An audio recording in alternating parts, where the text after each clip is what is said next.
what do you call it when the most powerful person on the planet posts, "I absolutely love that Colbert was fired," at noon from the official White House communications infrastructure using his verified presidential account, about a comedian, not a foreign adversary, not a policy opponent, not a general, a senator, or a judge, a comedian who told jokes on CBS at 11:35 p.m. That post is in the record. It was not posted at 3 a.m. in the All Capitals Register of the Residents. It was posted in daylight from the official account in the specific, unhurried register of someone who has been waiting to write a particular sentence for a long time and has chosen noon on a Tuesday to write it. Because noon on a Tuesday is not the register of agitation. Noon on a Tuesday is the register of satisfaction, of a man who looked at his schedule, found a gap, and decided this was the moment to formally mark a victory he had been working toward for 8 years. The comedian he was marking the victory over had, 3 days before the post, stood at the edge of his stage at the Ed Sullivan Theater, looked at his audience, and told the President of the United States, in the specific, unhurried, completely unmanaged register of a man who has just been told his show is over and has nothing left to perform restraint for, to go and have intercourse with himself. He said it more directly than that. He said it in the specific 2-word register that leaves no interpretive gap.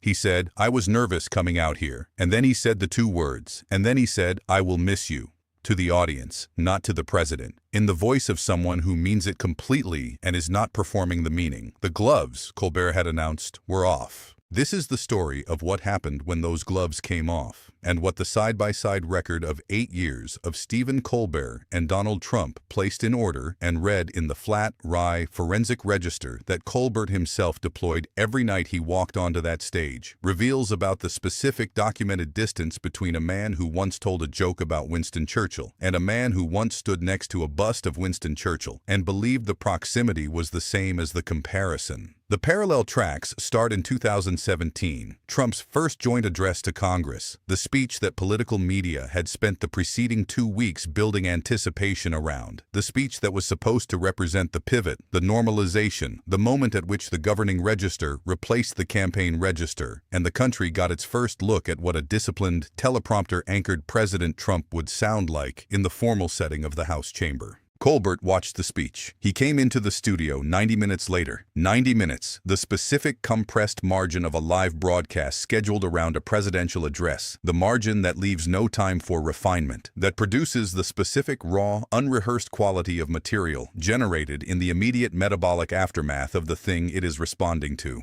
He sat down. He spread wide in his chair, both arms claiming the armrests, the complete physical register of someone who owns the space they are in and does not require the space to confirm it. He looked at the camera. He said, "We are live." And then he said, "But after watching that speech, I'm dead inside." He said it in the specific, flat, documentary voice of a man reading a finding. He said it without the performance of someone warming up an audience, without the register of someone searching for the laugh. He said it the way you say something when you have been watching a thing carefully for a long time and have arrived, in 90 minutes of compressed studio preparation, at the single sentence that contains the finding most completely. Then he said the sentence that would run in clip compilations across the following 8 years. The sentence whose construction is so clean, so efficient, so perfectly calibrated to the specific absurdity it is describing that it requires no delivery adjustment, no pause engineering, no audience warm-up. Tonight, Trump gave the longest convention address of all time. Apparently, when they were chanting 4 more years, he thought they meant of this speech.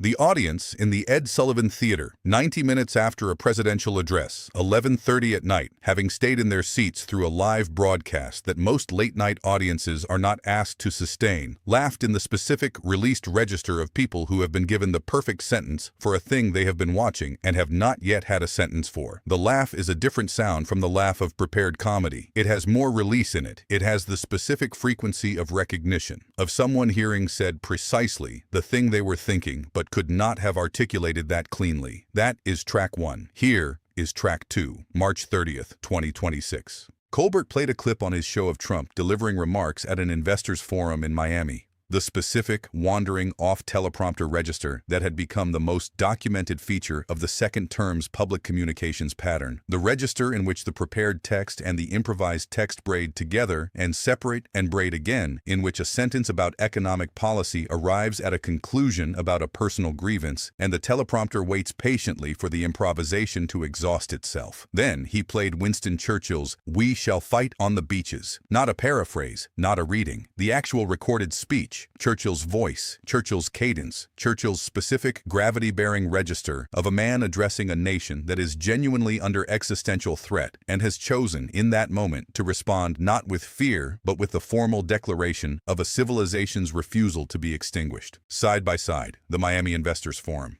The beaches of Dunkirk, both in the same segment, in the same flat forensic register of a man who has identified a comparison that is doing all the work and requires no editorial addition. The Daily Beast said Colbert had found the perfect roast for Trump's wartime rhetoric. That description is accurate, but incomplete. What Colbert had found was not a roast. A roast requires exaggeration, requires the elevation of a flaw into a comedic extreme that the audience recognizes as larger than the reality. What Colbert had found was a measurement. He had placed two speeches in the same frame and allowed the frame to do the measuring. The distance between "We shall fight on the beaches" and the Miami Investors Forum is not something Colbert invented. It is something the record produced. Colbert simply placed a ruler next to it and read the number aloud in the wry, unhurried register of someone who finds the number simultaneously precise and staggering. Trump had, weeks earlier, stood in the White House next to the Churchill bust. The bust he had famously returned to the Oval Office in 2017. The return that had been treated as a symbolic act of alignment, of claiming proximity to the register of wartime resolution and moral clarity that Churchill represents in the American political imagination. He had stood next to it. He had gestured toward it. He had deployed it in the specific performative register of someone using an object to make an argument that the object alone cannot support. Colbert played the Miami speech next to the beaches speech and let the argument the bust was supposed to make collapse in real time, in front of a live audience, without a single editorial word added to either clip. Trump posted. He called the show garbage. He called Colbert a failed comedian. He called the audience fake. He said the ratings were dying.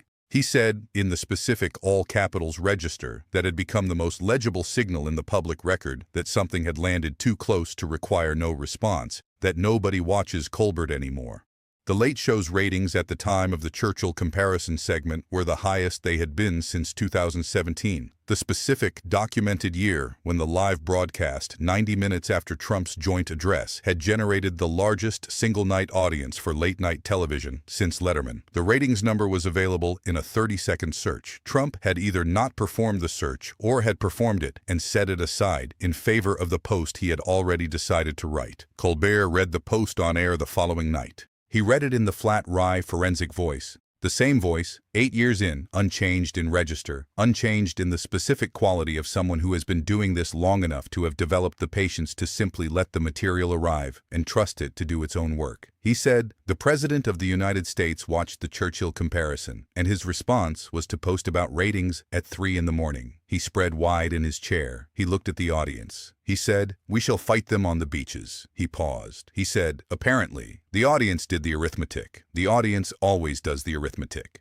That is the specific, documented function of the register Colbert deployed across 8 years of this particular subject, not to deliver the punchline, but to place the material in the room in the flat, precise voice that trusts the audience to find the distance themselves, and to make the audience's finding louder and more lasting than anything the host adds to it. By September 2024, the documented pattern of speech degradation across Trump's public appearances had become the most sourced subject in Colbert's monologue archive. The Brain is Broken monologue, built around a sequence of Trump speech clips in which words intended for one subject arrived attached to another, in which sentences began with a noun and concluded with a grievance that the noun had not announced, generated a clip run that the internet had not assigned to a late-night segment in years. Colbert played the clips. He played them in order. He did not editorialize between them. He let the sequence do the measuring, and then he said, in the flat, forensic voice, His brain is broken, not as a performance of contempt, as a diagnostic finding, in the register of someone reading the results of a test that has been running long enough to produce a conclusion. Trump demanded that CBS apologize. He did not address the clips. He addressed the host and left the clips in the record, time-stamped and sourced, accumulating views without the editorial addition of a single word from the man whose speeches they were.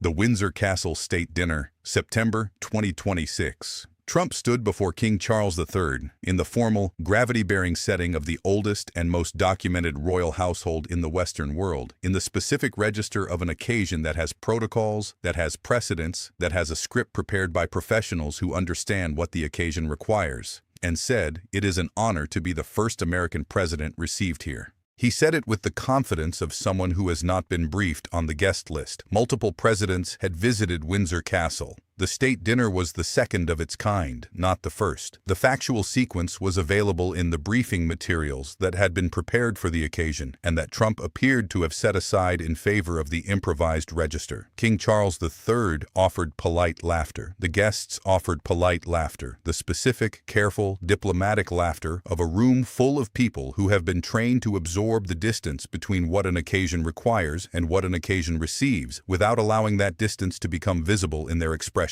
Colbert played the Windsor Castle clip on the following Tuesday. He played it next to a clip of Trump at the 2017 inauguration, the same day as the Churchill bust return, the day on which Trump had told the CIA that he had never said anything bad about intelligence professionals, a claim made in front of a wall of stars honoring the CIA's fallen, in a room full of people who had watched him say the things he was claiming not to have said, in the specific, unmanaged register of someone who has decided that the record is less relevant than the statement being made about it. Two clips, 2017 and 2026. The same register across 9 years. The improvised, confidence first, verification later delivery that had been the most consistent documented feature of every public appearance across both terms. Colbert played them side by side in the flat, wry voice and said, 9 years. He spread in the chair. He said, some people develop a second term style. He paused. He said, and some people develop a second term. The audience lost it.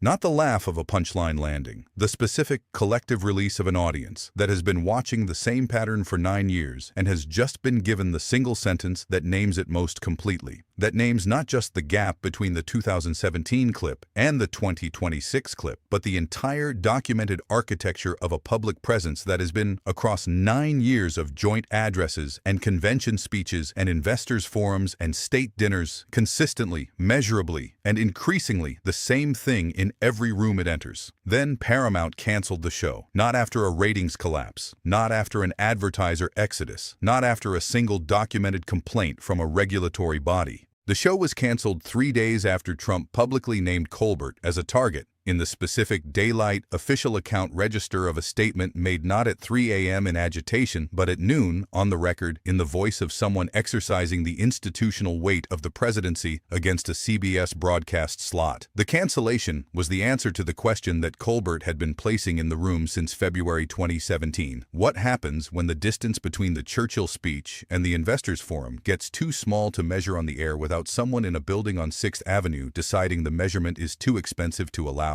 The answer arrived in July 2025. The answer was, the show ends, the measurement stops. The clips stay in the record, but the register that placed them side by side goes off the air, and the man who posted "absolutely loved" at noon on a Tuesday posts it in the daylight where everyone can see it. Colbert walked out onto the stage one last time. He said, I was nervous coming out here. He said the 2 words. He said, the gloves are off. He said, I will miss you. He spread wide in the chair, both arms, the full physical register, the complete claim on a space he was leaving, and looked at the audience in the specific, direct, unperformed register of a man who has nothing left to perform restraint for and has found in that freedom the cleanest version of what he has been saying for 8 years. The post appeared at noon. The studio went dark. The clips remained in the record, the 90-minute live broadcast, the Churchill comparison, the brain is broken sequence, the Windsor Castle side by side, the RNC speech that Trump thought was 4 more years of the speech, time-stamped, sourced, and accumulating views without a host to play them, without a desk to spread wide behind, without the flat, wry, forensic register that had been measuring the distance between what every occasion required and what every occasion received since the night in February 2017 when Stephen Colbert sat down 90 minutes after a joint address to Congress and said, "We are live. But after watching that speech, I'm dead inside. The post said, absolutely loved. The record said 8 years of clips. The audience that laughed at the Churchill comparison and the Windsor Castle side by side and every side by side in between is still there. Not in a studio, not in a broadcast slot, but in the documented, time-stamped, view-accumulating record of what gets said when a man in a chair trusts the material enough to simply read it aloud in the flat register and wait for the room to find the distance itself. The distance is still there. The ruler is in the record, and whoever picks it up next will find that the measurement has not changed. Only the room has gone quiet. Like this video and subscribe now, because the next side-by-side is already building in the record, and this channel is the register that keeps measuring.